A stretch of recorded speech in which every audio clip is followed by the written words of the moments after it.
Guys, today I want to talk about a article that was in The Intercept by Josh Begley on March 28th, 2017. After 12 rejections, Apple accepts app that tracks U.S. drone strikes. This is a pretty significant thing. So what this article goes into, so Josh Begley is an app designer and also a writer for The Intercept, obviously, and just wanted an app that alerts you, hey, the U.S. did a drone strike in this location. This is how many people died, not photos or whatever. And iTunes, of course, rejected it, said it's objectionable or whatever.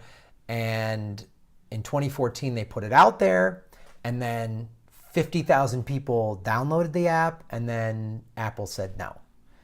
And he has kept trying and kept trying and kept trying, and now it's finally passed. It's an app, and I'm going to download it for sure. And those of you might be like, oh, come on, that's morbid. Why do we need to know this? Here's why we need to know this, because the U.S. war machine is constantly being sanitized. War in general is always sanitized, and the drone strikes are such a key element of that. The corporate media is not reporting it that much. We just had an awful one in Mosul in Iraq where over 200 civilians died, and they're saying it might be the biggest civilian body count from the U.S. in a long time, which is pretty horrifying.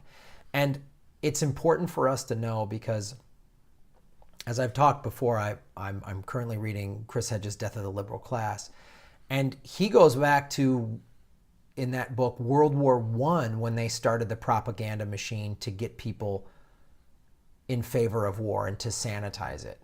It hasn't just been like since George Bush was in office or whatever. It's been since it's been for 100 years.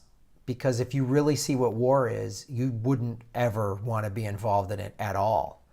And that's what Obama did. He pulled out troops and we're out of Iraq and we're out of Afghanistan. I was in Iraq doing a comedy tour in 2011, the last year that we're there. I was there January 2011, and people were pulled out by the end of the year, and that's significant. And drones are helpful because American soldiers are not dying. Okay, that's, it's good to protect the American military, but at what cost? Drone striking civilians? Then it's okay if as long as they're not Americans, it doesn't matter. I thought thou shalt not kill. That's what I thought. That's what I thought the Bible said. But so I think this is important because the drone thing has been so swept under the rug. When Obama was doing it, because as I did a video, he's just made things, traditional boots on the ground war, he's pulled back. But there's just this never-ending war on terror drone strike, which is pretty horrifying. So to get into this app a little bit, he changed the name of the app because they kept rejecting it, calling it, quote, excessively objectionable or crude content. Yeah, because war is pretty awful, but we don't want to hear about it. We don't want to talk about it. We don't want it on the nightly news. We don't want to really see it. We don't want to know. We don't want to know what civilians we're killing overseas. We don't want to really talk about PTSD and our vets here. We just want it. Oh, it's too dirty. It's too messy. Yeah, it is. And everyone needs to see it and know it. And then maybe if everybody knows it and understands how horrible it is, then maybe we wouldn't want to jump into war so quickly. As I've heard numerous combat vets from numerous wars say in numerous interviews. I heard a Vietnam vet Congressional Medal of Honor winner say that, to protest the warrior is that's not cool, because he went through that coming home from Vietnam. And he goes, but protesting war, the minute the human race stops protesting war, we're in trouble. The minute the whole human race is like, yeah, war's okay. A Vietnam vet Congressional Medal of Honor winner said that, not some hippie comedian.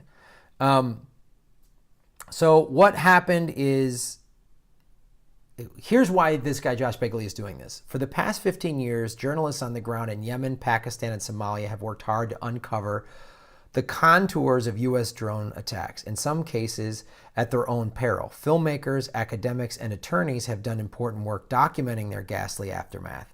Websites like The Intercept have published whistleblower exposés about how the covert drone program clicks together.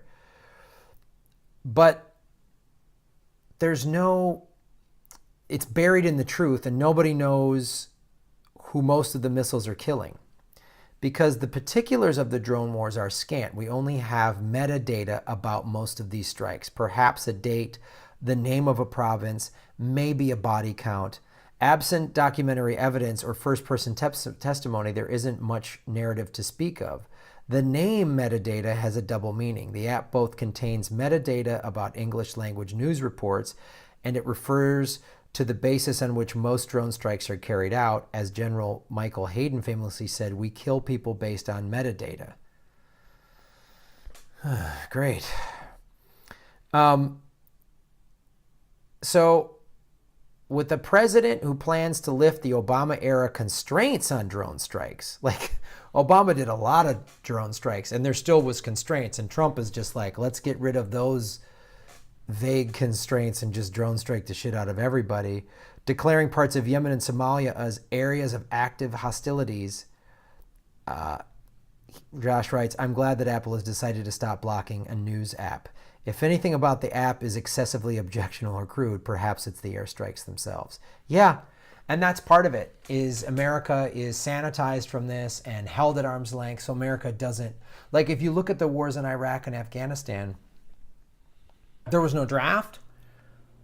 Bush is the only president in the history of American presidents to cut taxes during wartime, so we didn't even feel a financial crunch. There was nothing.